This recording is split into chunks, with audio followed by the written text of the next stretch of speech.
Il était une fois, dans un royaume scintillant d'or et de marbre, un empereur nommé Léandre, dont la richesse n'avait d'égal que sa vanité. Ce monarque, plus amoureux de ses miroirs que de son peuple, vivait pour une seule chose, ses vêtements. Chaque matin, il paradait dans une nouvelle tenue, plus extravagante que la veille, dépensant des fortunes pour des capes incrustées de diamants, des tuniques brodées de fils d'or, et des bottes si brillantes qu'elles éblouissaient ses courtisans. Mais pendant que ses coffres se vidaient, son royaume s'effritait, les routes s'effondraient, les paysans avaient faim, et l'armée manquait d'armes. Visuel, un palais somptueux, avec des lustres en cristal et des tapis rouges. L'empereur Léandre, un homme au menton hautain, tourne sur lui-même devant un miroir géant, vêtu d'une cape ridicule ornée de plumes de paon. Des serviteurs, épuisés, empilent des coffres vides, tandis que des conseillers hochent la tête avec des sourires forcés. Scène au marché, murmure du peuple. Narrateur. Dans les ruelles animées de la capitale, le peuple chuchotait son mécontentement. Les citoyens, lassés des extravagances de leur roi, n'osaient parler qu'à voix basse, de peur des espions du palais.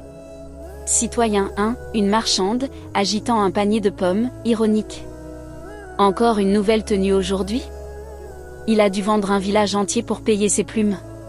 Citoyen 2, un forgeron, essuyant la sueur de son front. Je ne suis pas assez riche pour changer de chemise toutes les heures, moi. Et mes enfants ont faim.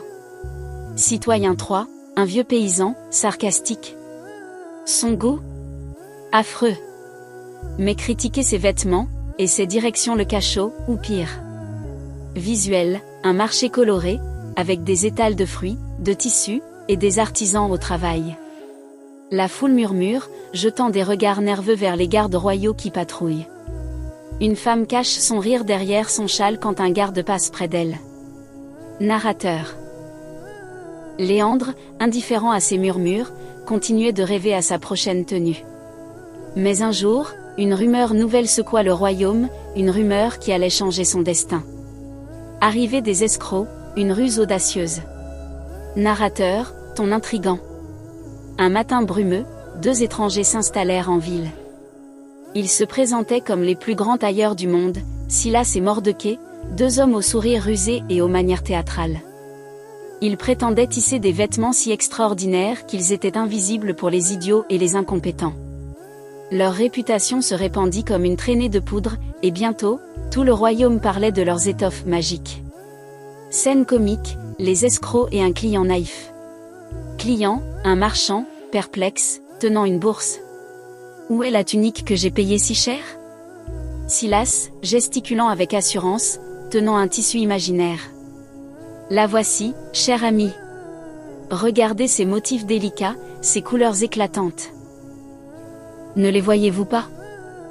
Client, plissant les yeux, paniqué. Je. Mordecai, hautain, avec un sourire en coin. Seuls les esprits éclairés peuvent admirer notre article. Êtes-vous un idiot ? Client, rougissant, mentant. Non, non. C'est magnifique. Je n'ai jamais vu une tunique aussi somptueuse. Visuel, Silas et Mordecai agitent les mains dans le vide, montrant des étoffes avec des gestes exagérés. Le client, en sueur, acquiesce frénétiquement, tandis que des badauds observent, intrigués. L'empereur entend parler des tailleurs. Narrateur. La nouvelle des tailleurs extraordinaires parvint aux oreilles de l'empereur Léandre. Fasciné, il y vit une occasion unique, non seulement il posséderait les vêtements les plus sublimes du monde, mais il pourrait aussi démasquer les incompétents de sa cour. Scène au palais, l'empereur excité. Léandre, sur son trône, tapant des mains. Convoquez ces tailleurs immédiatement. Je veux une tenue qui fera pâlir les étoiles. Et si leur tissu révèle les idiots, je saurai qui chasser de mon conseil. Visuel, Léandre, entouré de courtisans nerveux, trône sur un siège doré orné de pierres précieuses. Un conseiller, tremblant, note l'ordre sur un parchemin. Les escrocs au palais. Narrateur. Silas et Mordecai furent reçus avec tous les honneurs. Leurs yeux brillaient en voyant les richesses du palais, mais ils cachaient leurs véritables intentions sous des sourires mielleux. Silas, s'inclinant profondément. Votre Majesté, nous sommes honorés. Nos étoffes sont uniques, légère comme une brise, éclatante comme le soleil, mais visible uniquement par les esprits dignes et sages. Mardochée, ajoutant, avec un clin d'œil discret: donnez-nous la meilleure soie, les fils d'or les plus fins, et un métier à tisser. Dans quelques jours, vous porterez une tenue digne d'un dieu. Léandre, émerveillé: parfait. Prenez tout ce qu'il vous faut. Et que personne ne vous dérange. Visuel. Des serviteurs apportent des coffres débordant de soie chatoyante et de bobines d'or. Silas et Mardochée échangent un regard complice, leur sac déjà prêt à être rempli. Les escrocs travaillent. Narrateur.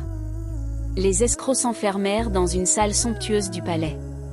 Jour et nuit, ils faisaient semblant de tisser, leurs mains dansant dans l'air, leurs aiguilles vides s'agitant sur un métier nu. Pendant ce temps, l'or et la soie disparaissaient dans leurs sacs, et ils riaient en imaginant leur futur butin. Visuel, une salle éclairée par des chandelles, avec un grand métier à tisser vide.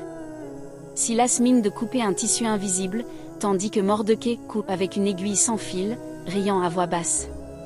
Des pièces d'or scintillent dans un sac caché sous une table.